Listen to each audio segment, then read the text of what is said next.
สมาคมนักโทษปาเลสไตน์2 แห่งออกแถลงการร่วมระบุว่านายแพทย์อัดนัน อัลเบิร์ชวัย 50 ปี หัวหน้าแผนกศัลยกรรมกระดูกโรงพยาบาลอัลชิฟาซึ่งเป็นสถานพยาบาลที่ใหญ่ที่สุดในฉนวนกาซาได้ถูกกองกำลังอิสราเอลควบคุมตัว และต่อมาถูกสังหารด้วยการทรมานหลังถูกควบคุมตัวมาตั้งแต่เดือนธันวาคมนานเกือบ 5 เดือน โดยปกติหมอเบิร์ชจะเดินทางไปยังโรงพยาบาลต่างๆในฉนวนกาซาอยู่เป็นประจำเพื่อดูแลผู้ป่วยในช่วงเวลาที่ถูกจับกุมหมอเบิร์ชกำลังรักษาผู้ป่วยอยู่ที่โรงพยาบาลอัลดาซึ่งก็มีเจ้าหน้าที่ทางการแพทย์และผู้ป่วยหลายคนถูกจับกุมไปด้วยและขณะนี้ร่างของหมอเบิร์ชยังอยู่ในการควบคุมของอิสราเอล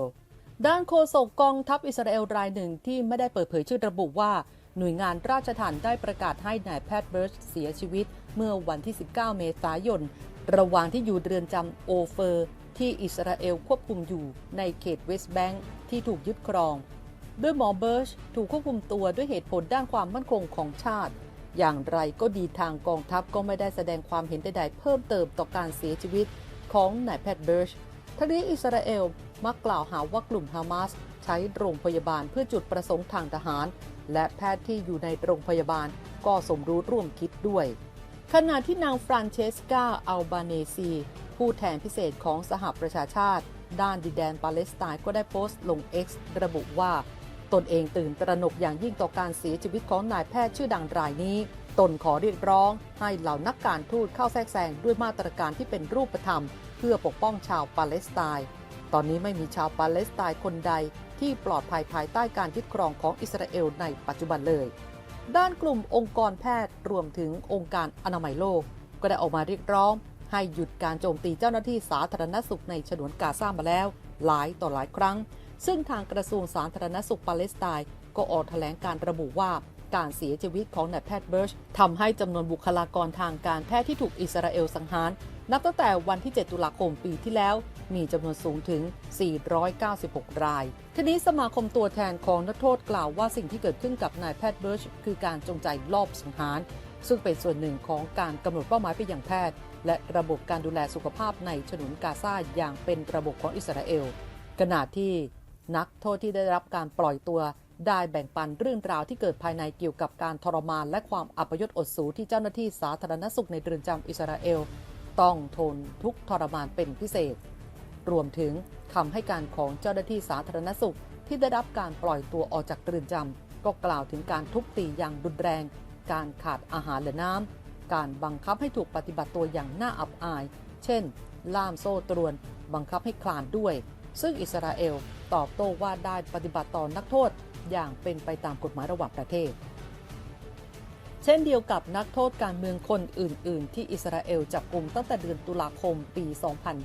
2023 เจ้าหน้าที่สาธารณสุขต้องเผชิญกับผลกระทบด้านสุขภาพที่ร้ายแรงในระยะยาวหลายคนได้รับการบาดเจ็บจากกระดูกหักและการบาดเจ็บอื่นๆที่เกิดขึ้นในช่วงต้นของการถูกควบคุมตัว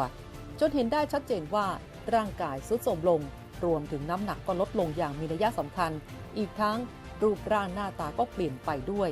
ซึ่งนอกเหนือจากการทรมานและการทารุณกรรมร่างกายอื่นๆแล้วนักโทษชาวปาเลสไตน์ยังต้องเผชิญกับความเสี่ยงด้านสุขภาพที่เลวร้ายจากสภาพความเป็นอยู่ที่ย่ำแย่ในเรือนจำอิสราเอล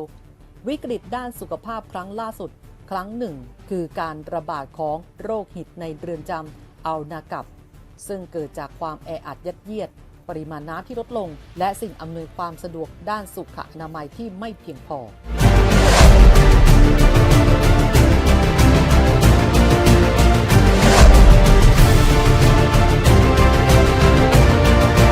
กระทรวงการค้าของตุรกีเปิดเผยว่าตุรกีได้ยุติการส่งออกและนำเข้าทั้งหมดกับอิสราเอลแล้วเมื่อวานนี้